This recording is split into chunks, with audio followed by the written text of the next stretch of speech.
In this, you just have to agree with me that the former president, Uhuru Muigai Kenyatta, failed on his mission to destroy his alleged enemy, the then Deputy President, William Samoei Ruto. And among the 48 laws of power, law number 15 contemplates that crush your enemies completely. Do not spare them a chance. Otherwise, sympathy shall give them a second chance, and they may use it to finish you completely. It is now in the public purview that yesterday night, police raided Matiang'i's current home, and the motive of the raiding is yet to be specified. Or could it be President Ruto retaliating to Fred, considering the fact that Fred Matiang'i fought tooth and nail just to block the former deputy president from occupying the highest office of the land? And before you have a look at the video that may have forced the president retaliate and force Dr. Fred Matiang'i test the fruits that he planted. In case if you're watching me for the very first time, kindly just consider hitting on the subscribe button. If you've been watching my videos and you have not subscribed, kindly you can consider hitting on the subscribe button. And more so, if you're watching me from a different platform, either Telegram, TikTok or Facebook, kindly just head on to YouTube, search for Mohamed Isudi. I'll be the first right person to pop up. If matters socio-economic and political matters are your great areas of concern, you can kindly consider hitting on the subscribe button so that each and every time that I upload a new video, it will automatically reflect on the notification panel. And by so doing, you'll simply be supporting my content. I'll try the best I can to restrain myself, knowing that I am before ordained church ministers. You know, this question that you asked me about the deep state, what is sometimes not frustrating but amusing about the way we live in our country, the way we play politics, is the incredible level of hypocrisy to which we go and the level of pettiness that we sometimes get to. Because just picture a situation where I am the Minister for Interior, I sit in the National Security Council, and I go out in public and complain about the Inspector General who sits with me in the National Security Council. Am I serious? You know this phrase about there being the deep state. First of all, understand the origin of this. This is language that began mainly from the communist socialist direction that created an impression that the state operated at two levels. The open, formal, known level understood by everybody, but the secret, informal level that is insidious, devilish, that is a dark operation that is intended to do evil and bad for everybody. I ask the question, in a country that doesn't have a single detainee, in a country where a presidential election has been nullified before and the president and all its people have faithfully gone back to the election, you know what has happened with this election? And I said it in another meeting, that after the COVID-19 pandemic, now the new pandemic we are dealing with is the pandemic of lies. Yeah. It's the pandemic of lies. You know, people stand up and they say things that they think make sense. You know, I've been looking at politicians, and fortunately I have the opportunity of having served in cabinet. I know how a budget is drawn, and I know how much money we have in our resources to draw a budget. When a political leader, a national leader tells people, I will put aside 150 billion for market women, I'll put aside 50 billion for boda boda, I'll put aside 100 billion for this. I know how much our budget is and the projected growth of our budget. That time you have not talked about the amount of money that you are taking to counties, you have not talked about transfers for the education sector and so on. Where are you going to get that money to provide that kind of service? You're just lying to those people because you are telling them things they want to hear. And because they won't ask you questions, you just get along with it. You know, when you keep saying there's deep state, who is that? And the people are using that phrase and complaining are members of the National Security Council. They hold public offices. They tell you they are powerful people. So who is that? This facade and stories that are being coined and being bandied around, just so that people create excuses and they camouflage around things that don't exist to survive, or create excuses and pathways of lying and carrying the public along with them.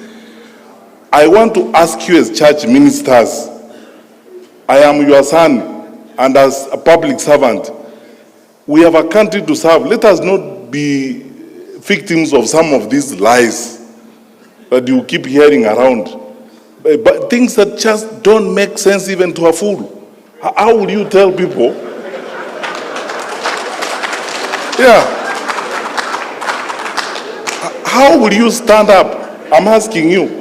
How, Bishop, how will you stand up in public and tell me, who is that?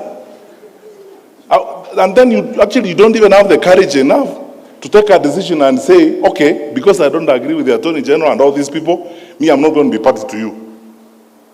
In the morning, you speak like government.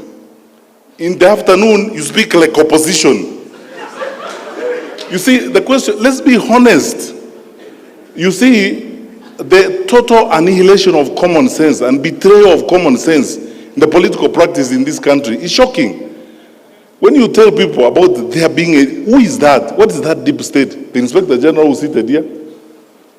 We have passed a constitution that requires us, it's in black and white. Even me, if I have to give directions to the Inspector General, the law requires that I put it in writing. And since I became Minister for Interior, I told the nation the other day, I've written 2 such letters, one to Boynet and one to him, to provide policy guidance. And even before I send it, I asked the Attorney General, does it pass muster? The Attorney General says, under the law, you can't do this. So, stop here, let us proceed. Now, how can you turn around in a country of the amount of freedom that we have? Nairobi, for your record, Bishop, Nairobi houses the largest number of foreign correspondents and media houses on this continent. I've challenged people, if you don't think there's freedom in Nairobi, go and report from Addis. Yeah. With all this freedom we have, in a country where the president is insulted liberally by everybody, by opposition politicians, how will you tell me that there exists a covert, dark op element of government that is intended to do certain things? When did you last face and scrutinize and excoriate the Minister for Security? I am here to answer questions. Which is this dark side that exists? Where is it?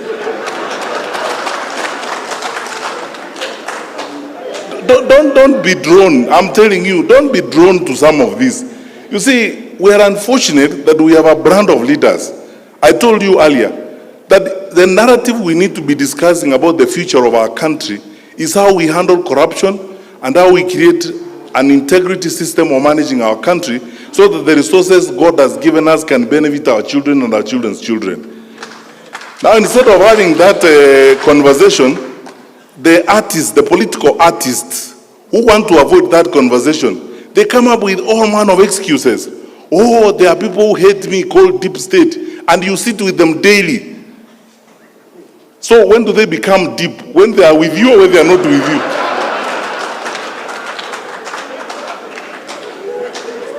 So, look, forget about this. We run an open, transparent, accountable government. Our president, my boss, is probably one of the most liberal and open-minded heads of state on this continent. We are a responsive government. I am not aware. Tell me what you want to know about this government and where you want to go, I take you there. Do you want to go and sit in MC3 in Matiang'i's office and watch the patrol thing? And so on. When you ask questions, we will answer. But you see, to create campaign jargon, this story of you must look for a way of creating some level of sympathy so that people can sympathize with you, that you are an underdog, So you create some phantom, some fictitious devils that are existent somewhere that are against you. And these devils are not described. So you use some communist type language and call them deep state. And say, you know, these people, they may be having the state, but we have God. God is for all of us. You can't have God yourself. So, Bishop, forget about this thing, my brother. Let's just go forward and build our country. That doesn't exist. Secondly, and that's why I say thank you for asking me this question, because I never get this opportunity to respond to these things. So I tell you what I think. I mean, if I wasn't before religious leaders, I would have even used a stronger language. Because this is petty, it's empty, there's nothing, it's hollow. People are just loitering around saying things that don't exist. Let them deal with issues. You know, I keep telling people, these elections are like an interview. You leaders have conducted interviews before, haven't you? So when I come before you, you tell me, Fred, good, you want this job? Yes. Where have you been? I tell you, I was headmaster there, I was this. You ask me, what did you do when you were there? How did you handle the students? What did happen? And so on. People are running around here who have held public responsibilities. They are not accounting for what they did when they were holding those public responsibilities. You are the religious leaders. The story of talents in the New Testament. What did you do with the ones I gave you first before you come for more?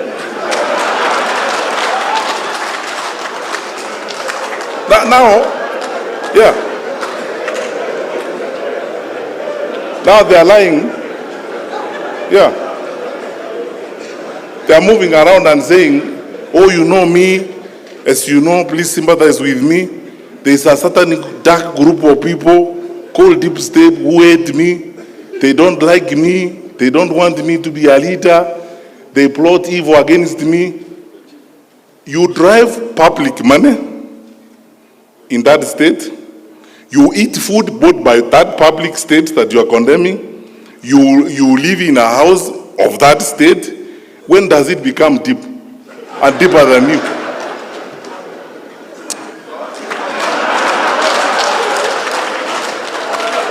Forget about these jokes.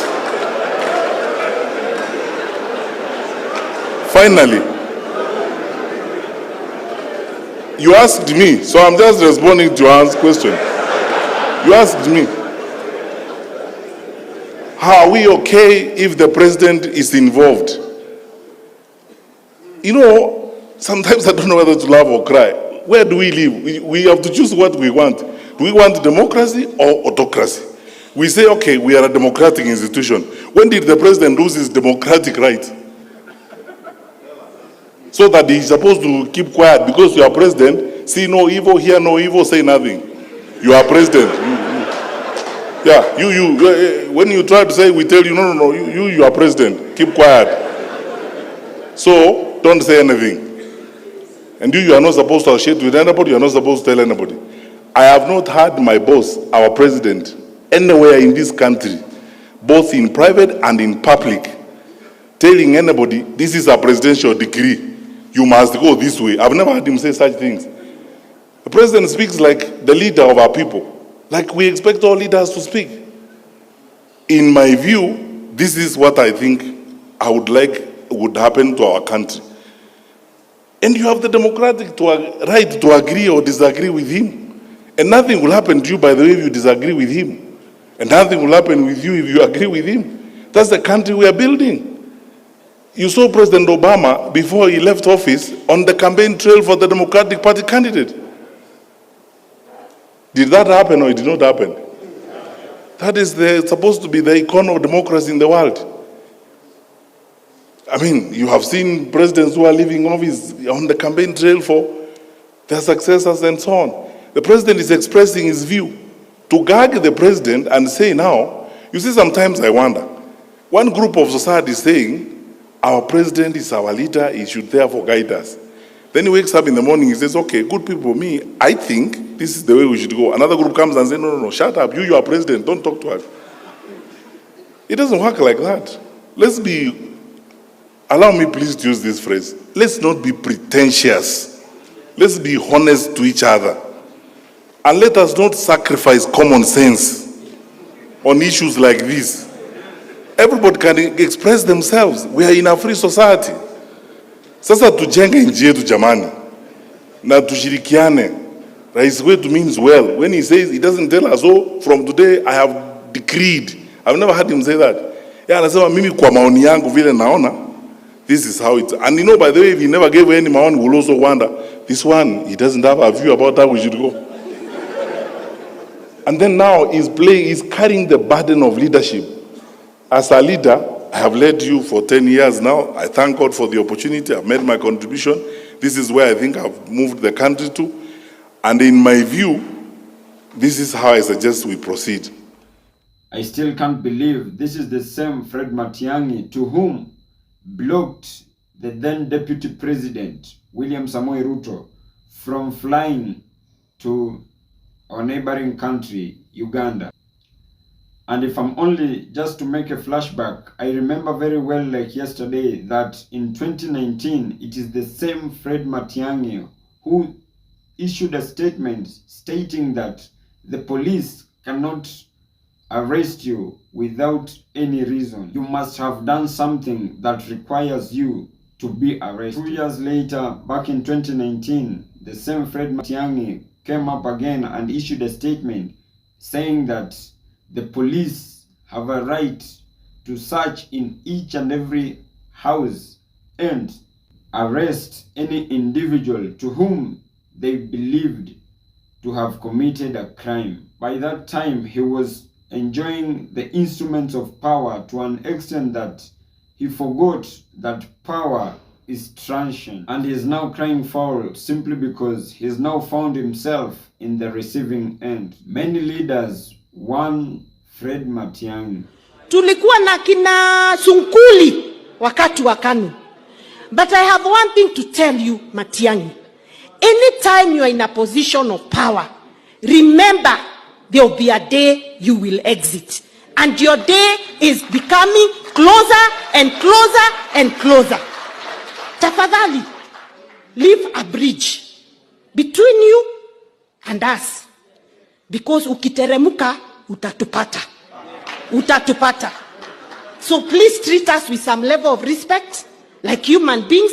Ndio tukikutana kwa street, tuweze kusalimiana. Because your day, Matiang'i, is coming in a very short time. Why is he now crying, considering the fact that President Ruto warned them earlier enough? We must be careful on where we are going. Today, you may have the latitude to do what you think will be right as per you. Tomorrow, the shoe will be on the other leg. And if you are also to legitimize his arrest, then I strongly believe that we shall be shown some footages and some photos at his residential home, surrounded with some policemen. Just the same way he commanded the arrest of people like Oscar Sudi, Cleophas Malala, and the likes of Kina Rashid Echesa. Because we are tired of casting aspersion on his arrest, because no any substantive evidence, either a photo or a footage that has been sent through the social media handles or the mainstream media showing that his residential area has been raided by policemen, of which, if you think outside the box, then the whole scenario may seem stage managed.